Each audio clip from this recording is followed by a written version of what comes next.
Ayer escribía en El Financiero Luis Carlos Ugalde sobre el PRI y la reforma eléctrica y lo tengo en la línea telefónica. Luis Carlos, gracias por la comunicación en este espacio. Buen día.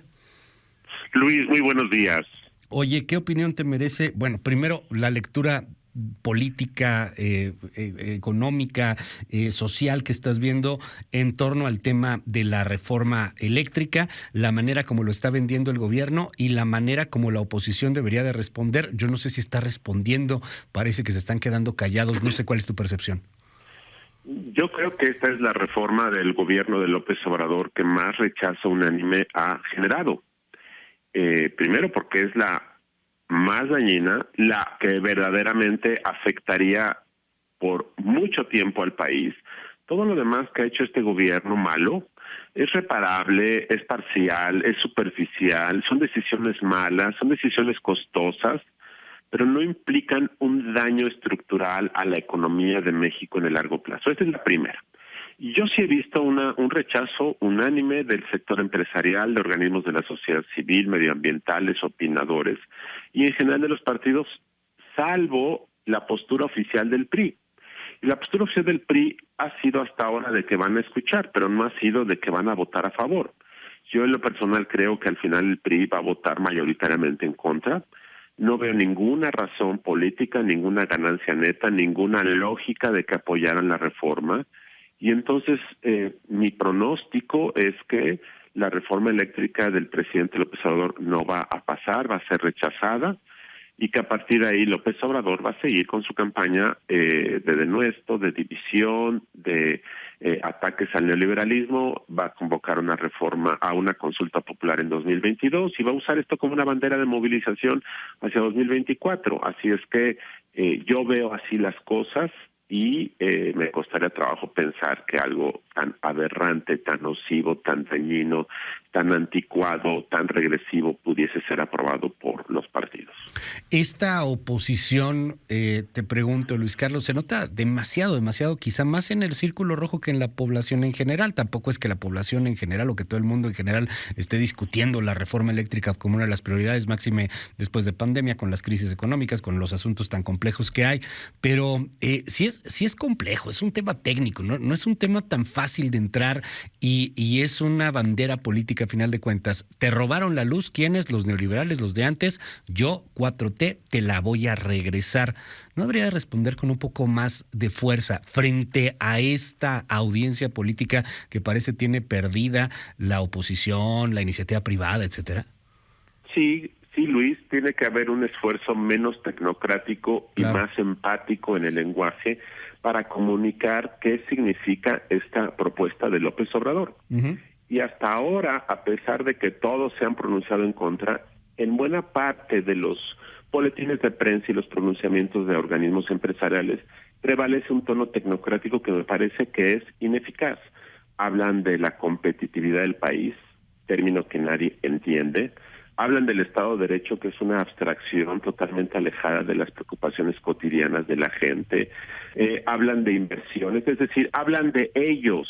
Uh-huh. Y yo creo que mientras el sector empresarial y organismos hablen de ellos, de sus preocupaciones, no van a conectar con la población.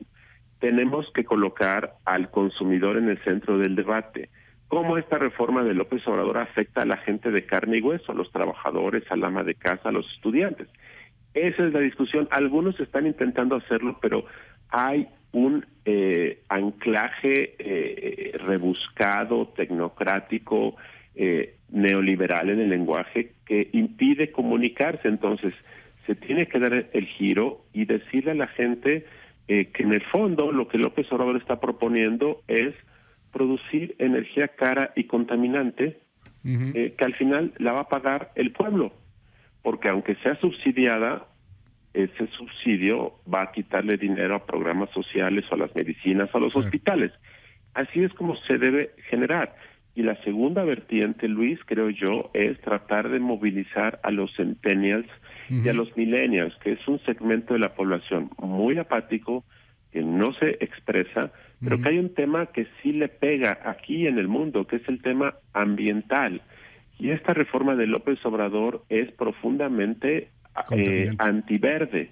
Y creo que mostrar las plantas que generan energía con combustóleo, mostrar el estado de la CFE versus los costos bajos y limpios de las energías renovables que esta reforma mataría, es un contraste que podría activarlos. Creo yo, por ejemplo, que el Partido Verde no está asumiendo ningún costo político por esta barbarie que se está generando desde hace 3 años en contra de los renovables energéticos. Y creo yo que esta es la oportunidad para que grupos medioambientales hagan una campaña focalizada para elevarle el costo político a aquellos legisladores del partido que voten en contra, a la marca. Claro. Y yo creo que si se hace eso, Luis, sí puede haber una narrativa que compita con la del presidente, que por cierto está basada mayormente en mentiras, en distorsiones. Dime algo, en el asunto de esta oposición generalizada, ahí está. Ahí está el rechazo técnico, el rechazo con un lenguaje civilino un poco abstruso, complicado, va. Pero ¿será porque por primera vez lo están viendo tan cerca? Tú lo adelantas ayer en tu texto y hablas de estos 16 de menos legisladores del PRI que no se irían en bloque a favor de. Hoy el Diario Universal pues le da inclusive nombre y apellido a estos 16 legisladores y hace por ahí un análisis interesante. Digo, no está tan fácil, ojalá que fuera tan sencillo el tema, pero pareciera que les faltaría a lo mejor convencer a 1 o a 2 o a 3 máximo para obtener los votos en Cámara de Diputados. En el Senado lo veo más complicado, pero ¿será, te pregunto, Luis Carlos Ugalde, que por primera vez ahora sí el lobo se ve tan cerca, que ahora sí parece que podría venir el cambio? Porque tienes razón, el rechazo ha sido unánime dentro de estos organismos de oposición, pero ha sido unánime y noto, al menos, quizá me equivoco, pero más nerviosismo que antes. Sí, porque el daño estructural es fatal. Reitero, todas las políticas anteriores no han tocado la estructura fundamental de la economía mexicana. Y esta sí la toca. Esto sí genera no solo afectaciones al sector eléctrico. Lo que esto básicamente está afectando es el principio de la competencia como una forma de que la economía mexicana funcione mejor para beneficio de los consumidores. Y esto trastoca totalmente ese modelo. Esto además trastoca otro tema, que es el respeto a los principios que México ha firmado en tratados internacionales, porque esto se afecta el acuerdo comercial con América del Norte. Entonces, esa es una razón, la razón más importante. Y la otra, creo yo, tiene que ver con el hecho de que esta es la batalla más relevante. De hecho, creo yo que López Obrador ha tomado una apuesta muy riesgosa, porque si en esta fracasa numéricamente y no se la aprueba, puede convertirse en un punto de inflexión, porque lo que va a ocurrir es que la oposición va a generar una sensación de triunfo. Esto los va a empoderar, esto va a hacer más nítido la utilidad de ir juntos. Creo que para el PRI le queda claro, por eso creo que el PRI al final va a votar en contra de la reforma energética. Ojo, el PRI votando a favor del gobierno pierde lo poco que tiene, y yo no veo por qué entonces votaría con el gobierno. Pierde una marca que vale poco, perdería todo su valor, y cualquier posibilidad de competencia en el futuro se desvanecería. Entonces, este triunfo que puede tener la oposición en este tema, creo que los empoderaría, creo que le daría fuerza a organismos de la sociedad civil, a mucha gente que ha estado muy frustrada durante 3 años diciendo los errores del gobierno y que nadie les hace caso. Aquí creo que habría una ganancia, y esto sí puede generar una nueva ruta en el diálogo entre el gobierno y los demás actores. Ahora, para López Obrador, que rechacen la reforma va a ser signo de que va bien. Va a decir, me están bloqueando mi cambio histórico porque se aferran a sus privilegios. Ya sabemos lo que va a ocurrir, y va a seguir en la misma ruta y le va a subir más el volumen. Entonces, para el gobierno será una oportunidad de más de nuestro. Déjame plantearte, escenario, tú eres experto en todos estos temas, en los análisis de los escenarios, y ¿qué pasa si logran que de panzazo se pasen diputados y bueno, obviamente en Senado a lo mejor más difícil, ¿no? Está buscando el gobierno la ruptura de la alianza también, está buscando que el PAN ya no le hable al PRI, hoy pareciera que no están así como tan convencidos, veo a un Marco Cortés insistente de que no, el PRI sí está con nosotros, no va a votar a favor del gobierno, ¿es también a lo mejor esta estrategia de divide y vencerás desde el gobierno o no lo ves así? Pues probablemente sea eso. Yo creo que en el fondo López Obrador tiene una visión mística de sí mismo como el salvador de la patria, como el nuevo Lázaro Cárdenas. Ese es parte central, y él cree que tiene que dejar su huella en la Constitución y salvar al sector eléctrico. Esta es una visión que él tiene desde niño, yo creo, en donde él se ve en los libros de historia junto a Lázaro Cárdenas y Benito Juárez.